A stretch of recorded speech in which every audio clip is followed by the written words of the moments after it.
चिरां जिल्लानि दादगारि बिसिडिसि थुख्रिबस्ति गामियाव माजि हाग्रानि मैदेरा गिदिर अखा हाफुबाय थानाय समावनो मिथिस्लाबै फैनानै मोनानि 8 रिंगायाव गासै गं 8 नखरफोरखौ सिलिंखार खालामदों। बे गामिनिनो रायजो राजाफ्रा मिन्थिनानै मैदेरखौ होहरनो नाजानायाव उल्था मानसिखौसो होसोदों होननानै फोरमायदों।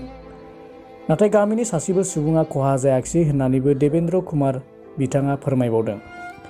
सिलिंखार जालांनाय नखरफोर फारियै बिनेश मुसाहारि, केजें बसुमतारी, गणेश प्रधान, कृष्ण बाहादुर छेत्री, प्रकाश मगर, मन बाहादुर राय, दिबेन खारखा, कुमार तामां।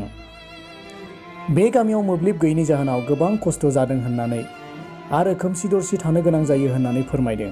सोरबाहा सलार दं, सोरहाबा गैया, बेनिखायनो मैदेराबो फैनो बोलो मोनो होननानै खौरां बिजोङाव फोरमायबावदों। मोब्लिब थायोमोनब्ला बिदि बारा जानाय नङामोन होननानैबो फोरमायबावदों बिथां देबेन्द्र कुमारा।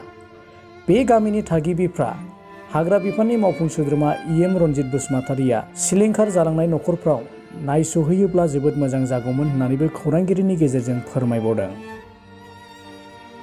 मेरा नाम देवेंद्र कुमार है। गांव टुकराबस्ती से है हम लोग। यहाँ पे कल रात को 2 बजे हाथी आया था। वो भी 1-2 हाथी नहीं था, 3 हाथी था। यहाँ 10 हाथी था टोटल। उसके बाद में यहाँ पे बारिश हो रहा था 2 बजे, किसी को मालूम नहीं चला हाथी आया हूँ।